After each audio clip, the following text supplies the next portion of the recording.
কেবিনেটত আমাৰ জীৱিকা সখী বাইদেউসকল আছে। কিছু জীৱিকা সখী 5242 গৰাকী বাইদেৱে স্কুটি পোৱা নাছিল। তেওঁলোকক আমি একোখনকৈ স্কুটি দিবৰ বাবে সিদ্ধান্ত গ্ৰহণ কৰিছো। কিছু ট্ৰান্সপোৰ্ট টেক্সত আমাৰ হাল সলনি আছে, বিশেষকৈ ই ৰিক্সা আদি সহায় কৰাৰ কাৰণে এই সম্পৰ্কৰো বিল এখন কেবিনেটত আহিব। আজি কেবিনেটত লোৱা এটা ডাঙৰ সিদ্ধান্ত হ'ল অৰুণোদয় আঁচনিৰ সম্প্ৰসাৰণ। আজিৰ ডেটত 27 লাখ ব্যক্তিয়ে অৰুণোদয় আঁচনিৰ সুবিধা লাভ কৰি আহিছে। এতিয়া আমি প্ৰতি সমষ্টিতে আৰু 10,000কৈ অৰুণোদয় আঁচনিৰ আমি হিতাধিকাৰী দিব খুজিছো। যি ধৰণে আমি লোকসভা নিৰ্বাচনত আপোনালোকে জানে যে আমি সমীক্ষা পত্ৰ বিতৰণ কৰিছিলো। সমীক্ষা পত্ৰবিলাক উভতি আহিলে তাতে আমি দেখা পালো যে 10-12 লাখ মানুহৰ হাতত অৰুণোদয় নাই। সেইকাৰণে আমি অৰুণোদয় আঁচনিখনত নতুনকৈ 12,60,000 নতুন হিতাধিকাৰীক আমি অন্তৰ্ভুক্ত কৰিবলৈ সিদ্ধান্ত লৈছো। ই অৰুণোদয় 3 নামেৰে জনাজাত হ'ব। অৰুণোদয় 2ৰ বেনিফিচিয়াৰীসকলেও 3ৰ বাবে নতুনকৈ আবেদন কৰিব লাগিব আৰু 3ত নতুনকৈও আবেদনকাৰী অন্তৰ্ভুক্ত হ'ব। এই অৰুণোদয় 3ৰ প্ৰক্ৰিয়াটো 15 ছেপ্টেম্বৰৰ পৰা আৰম্ভ হ'ব আৰু আমি 1 ফেব্ৰুৱাৰীত নতুন হিতাধিকাৰীসকলক আমি অৰুণোদয় আঁচনি দিয়া আৰম্ভ কৰিম। তেতিয়ালৈকে পুৰণা অৰুণোদয় হিতাধিকাৰীসকলে নিৰন্তৰভাৱে অৰুণোদয় পাই থাকিব। কিন্তু যেতিয়া 1 ফেব্ৰুৱাৰীত আমি নতুন অৰুণোদয় দিব যাম, পুৰণা বেনিফিচিয়াৰী 2-এজন হয়তো তেওঁলোকৰ কোনোবাৰ ঘৰত চাকৰি পালে, কোনোবাৰ ঘৰত গাড়ী কিনিলে, বিভিন্ন কাৰণত তেওঁলোকে নাপাব। কিন্তু এইবাৰ অৰুণোদয় এটা আমাৰ কণ্ডিশ্যন হ'ল যে ৰেচন কাৰ্ড থকা মানুহে অৰুণোদয় পাব। ৰেচন কাৰ্ড নাথাকিলে অৰুণোদয় নাপায়। ৰেচন কাৰ্ড থাকিলে অৰুণোদয়টো কিয় পাব? ৰেচন কাৰ্ডবোৰ আধাৰ লিংক, গতিকে অটমেটিক অৰুণোদয়টো তেতিয়া আধাৰ লিংক হৈ যাব। নহলে মই যোৱাবাৰ আপোনালোকক কৈছো যে বহুত সময়ত কিছু অৰুণোদয় বেনিফিচিয়াৰী কিছুমান মানুহৰ নাম সোমাইছে যাক বিচাৰি পাব দিগদাৰী হয় পিছত। কেবিনেটত বহুত দিনৰ পৰা আপোনালোকে জানে ময়ো আচৰিত হৈ আছিলো, মাজে মাজে চিন্তিত হৈ আছিলো। আমাৰ লুৰিণজ্যোতি গগৈ আৰু জগদীশ ভূঞাই মাজে মাজে পেপাৰ আৰু টিভিত কৈ থাকে যে আমি শংকৰদেৱ বঁটাটো দিয়া নাই। আপোনালোকে শুনি থাকে। তেতিয়া আমি সুধিছিলো যে কিয় শংকৰদেৱ বঁটা দিয়া নাই, দিয়াটোতো আমাৰ কোনো আপত্তি নাই। তেতিয়া আমি গম পালো যে 2008 চনত কংগ্ৰেছ চৰকাৰে এটা সিদ্ধান্ত ললে যে শংকৰদেৱ বঁটা বছৰে বছৰে দিয়া নহব, 3 বছৰতহে এবাৰ দিয়া হ'ব। ইমান দিন আমি এনেই গালি খাই আছিলো, অথচ তেওঁলোকৰে কংগ্ৰেছ সহযোগী জগদীশ ভূঞা আৰু লুৰিণজ্যোতি গগৈ আমাক গালি পাৰি থাকে যে 3 বছৰ শংকৰদেৱ বঁটা দিয়া নাই, 3 বছৰ শংকৰদেৱ বঁটা দিয়া নাই। আচলতে 2008 চনত কংগ্ৰেছ দলে এটা সিদ্ধান্ত ললে যে আমি 3 বছৰৰ মূৰে মূৰেহে শংকৰদেৱ বঁটা আমি দিব পাৰিম। সেইকাৰণে 2011ত কনক সেন ডেকাক দিছিলে, 2008ত শৰ্মিলা টেগুৰক দিছিলে, 9-10 দিয়া নাছিলে। আকৌ 2014ত ML ভাৰাদে পাণ্ডেক দিলে, 12-13 দিয়া নাছিলে। সৰ্বানন্দ সোণোৱালৰ চৰকাৰেও তেনেকে 17 আৰু 20ত দিলে, বশিষ্ঠদেৱ শৰ্মা আৰু ভৱপ্ৰসাদ চলিহা। এতিয়া 3 বছৰ হৈ গ'ল, 2023। গতিকে 2023 চনৰ শংকৰদেৱ বঁটাৰ বাবে আমি বিশিষ্ট নৃত্যবিদ সোণাল মানসিঙক আজি এক্সপাৰ্ট কমিটিৰ অপিনিয়ন মতে আমি নিৰ্বাচিত কৰিছো। গতিকে ইমান দিন আমি এনেই গালি খাই আছিলো আজিহে এইটো 86ত আৰম্ভ কৰোতে এজিপিৰ দিনত এইটো বছৰে বছৰে আছিলে, বাৰ্ষিক বঁটা আছিলে। 1986ত আৰম্ভ কৰিছিলে। প্ৰথম বঁটা কীৰ্তিনাথ হাজৰিকাই পাইছিলে, 87ত ভূপেন হাজৰিকাই পাইছিলে, 88ত সত্যজিৎ ৰয়ে পাইছিলে, এনেকে 89ত মহেশ্বৰ নয়গে পাইছিলে। কিন্তু 2008ত কংগ্ৰেছ চৰকাৰে যি কাৰণে নহওক কিয়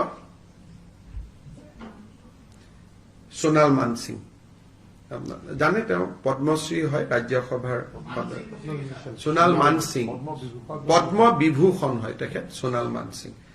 3 বছৰত দিয়াৰ চিষ্টেমটো 2008ত কংগ্ৰেছ চৰকাৰৰ দিনত আৰম্ভ হৈছিলে। গতিকে আমাক মিছামিছি ইমান দিন আমি গালি খাই থাকিলো, আজি কেবিনেটত কথাটো ওলালে। গতিকে একেবাৰে সময় আপোনালোকে ক'ব পাৰে যে 23ৰটো 4 মাহ দেৰি হৈছে বুলি, 24ত কিন্তু একজেক্টলি 3 বছৰৰ মূৰে মূৰে দিয়া হয়। গতিকে আমি সোণাল মানসিঙক দিবৰ কাৰণে আমি সিদ্ধান্ত লৈছো, আৰু তেখেতে যিটো দিনতে সন্মতি দিয়ে তেনেকে আমি নৱেম্বৰ মাহত আমি এটা অনুষ্ঠান কৰি তেখেতক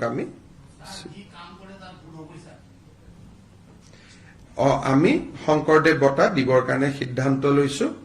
আৰু মই যিসকলে শংকৰদেৱ বঁটাটো আমি দিয়া নাই বুলি আমাক সমালোচনা কৰি আছিলে, তেখেতসকলৰ ওচৰত মই কৈছো যে 3 বছৰে বঁটা দিয়াৰ সিদ্ধান্তটো 2008ত কংগ্ৰেছ চৰকাৰে কৰি থৈ গৈছিলে, আৰু তেনেকে এতিয়া প্ৰতি 3 বছৰৰ মূৰে মূৰে দিয়া হয়, আৰু কোনো 3 বছৰতে এতিয়ালৈকে এইটো মিছ হোৱা নাই।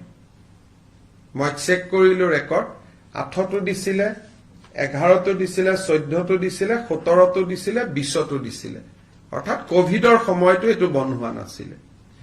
শেষত এটা সৰু কথা যে আমাৰ মাধৱদেৱৰ তিথিৰ বন্ধটো 23 তাৰিখে আছিলে, কিন্তু আমাক সকলোৱে জনাইছে যে এইবাৰ 23 তাৰিখে সন্ধিয়াৰ পৰাহে তিথি লাগিব, একচুৱেল সকলোৱে উদযাপন কৰিব 24 ছেপ্টেম্বৰত। সেইকাৰণে মাধৱদেৱৰ তিথিৰ চৰকাৰী বন্ধটো আমি 23 ছেপ্টেম্বৰৰ পৰিৱৰ্তে 24 ছেপ্টেম্বৰলৈকে আমি লৈ গৈছো। আৰু কিছু সৰু সৰু সিদ্ধান্ত কেবিনেটত আছে, এইটো টুইট বা ছচিয়েল মিডিয়া যোগে আপোনালোকে জানিব পাৰিব। যদি কিবা আপোনালোকৰ 2-এটা প্ৰশ্ন আছে কৰিব পাৰে। আৰু ৰাতিপুৱা মই যথেষ্ট কৈছোৱে, গতিকে এইখিনি ৰিপিট নকৰি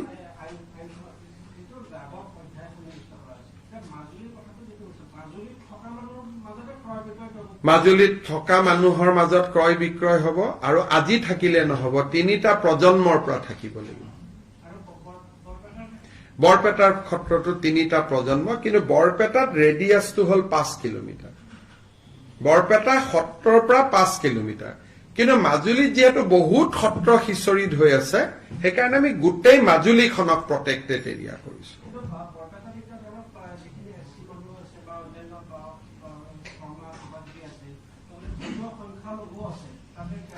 ধৰ্মীয় সংখ্যালঘুও কিনিব পাৰিব যদি 3টা প্ৰজন্মৰ আগৰ পৰা তেওঁলোক আছে।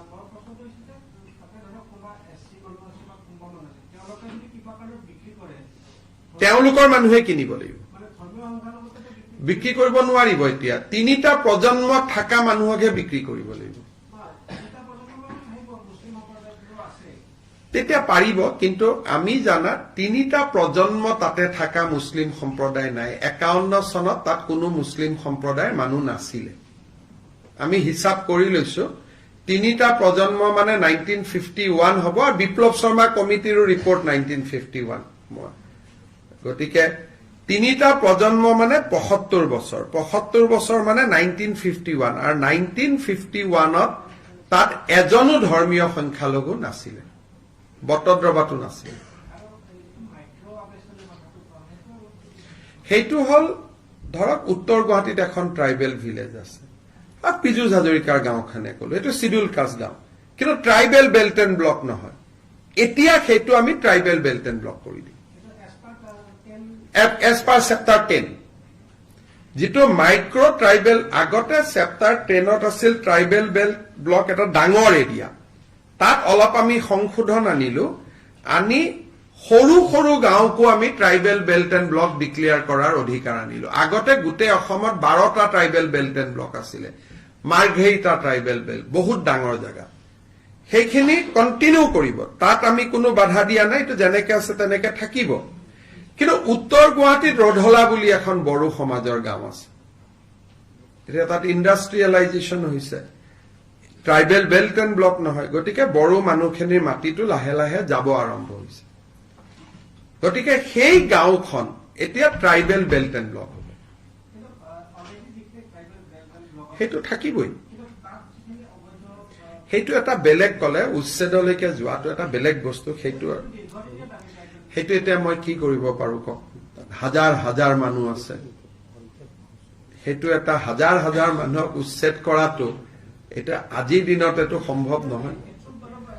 আমি সেইটো বিতৰ্কত আজি কিয় যাওঁ?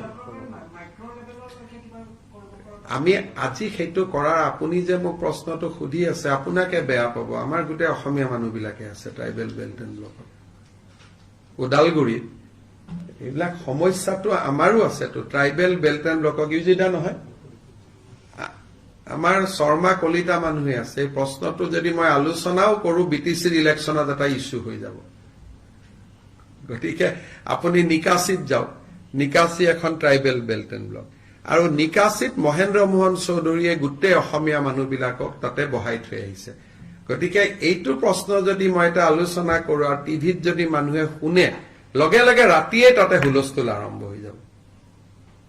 গতিকে অসমখন খুব চেঞ্চিটিভ জেগা, গতিকে চব বস্তু টিভিতে আলোচনা কৰি দিলে মানুহৰ মাজত প্ৰতিক্ৰিয়া হৈ যায়।